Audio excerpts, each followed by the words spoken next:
I was 18 years old when I got married. I belonged to a very conservative family, a Baloch family, where good daughters never say no to their parents. My father wanted me to get married, and all I said was, if that makes you happy, I'll say yes. And of course, it was never a happy marriage.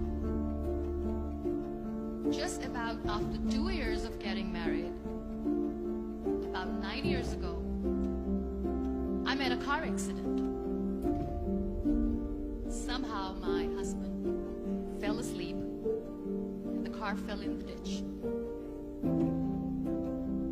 He managed to jump out, saved himself. I'm happy for him. But I stayed inside the car and I sustained a lot of injuries. The list is a bit long. Don't get scared. I'm perfectly fine now. Radius ulna of my right arm were fractured. The wrist was fractured. Shoulder bone and collarbone were fractured. My whole rib cage got fractured. And because of the rib cage injury, lungs and liver were badly injured. I couldn't breathe. I lost urine and bowel control. That's why I have to wear the bag wherever I go. But that injury that changed me and my life completely as a person and my perception towards living my life was the spine injury.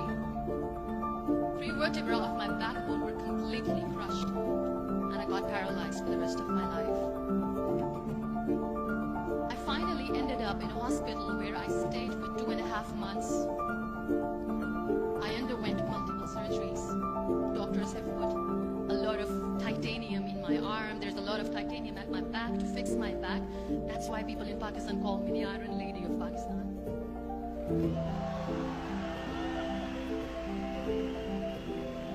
I will not make up stories just to inspire you. I was at the verge of despair. One day, doctor came to me and he said, well, I heard that you wanted to be an artist, but you ended up being a housewife. I have a bad news for you. You won't be able to paint again because your wrist and your arm are so deformed, you won't be able to hold a pen again. And I stayed quiet. Next day, doctor came to me and said, your spine injury is so bad, you won't be able to walk again. I took a deep breath and I said, it's all right.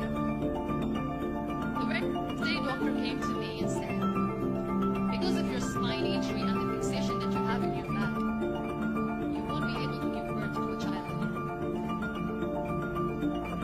That day, I was devastated. I still remember, I asked my mother, why me? And that is where I started to question my existence. Why am I even alive?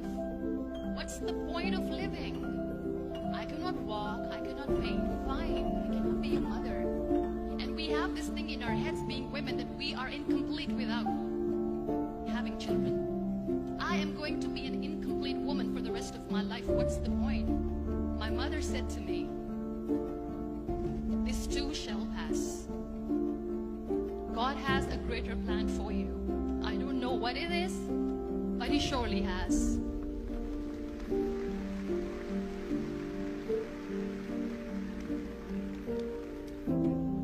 So what kept me going was, one day I asked my brothers, I know I have a deformed hand, but I'm tired of looking at these white walls in the hospital and wearing these white scrubs. I'm getting tired of this. I want to add more colors to my life. I want to do something.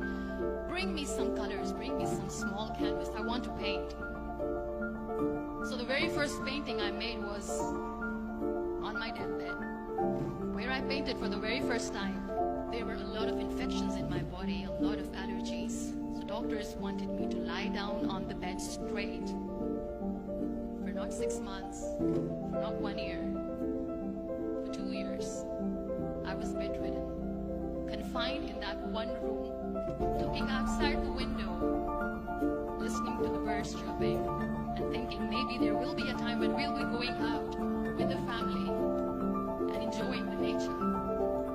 That was the time where I realized how lucky people are, but they don't realize. That day I decided that I'm going to fight my fears.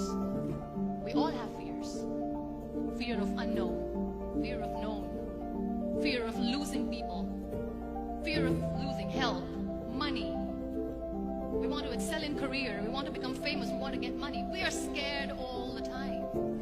So I wrote down one by one all those fears. And I decided that I'm going to overcome these fears one at a time. Do you know what was my biggest fear? Divorce. I couldn't stand this word. I liberated myself by setting him free. And I made myself emotionally so strong that the day I got the news that he's getting married, I sent him a text that I'm so happy for you and I wish you all the best. And he knows that I pray for him today.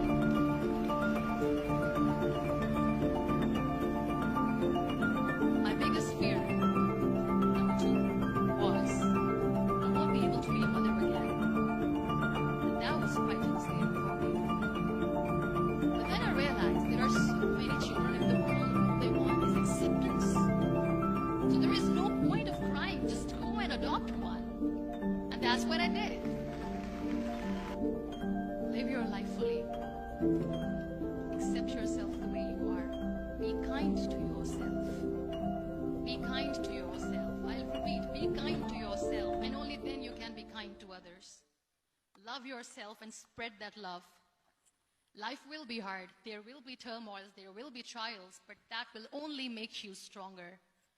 Never give up. Thank you so much, everyone. Thank you.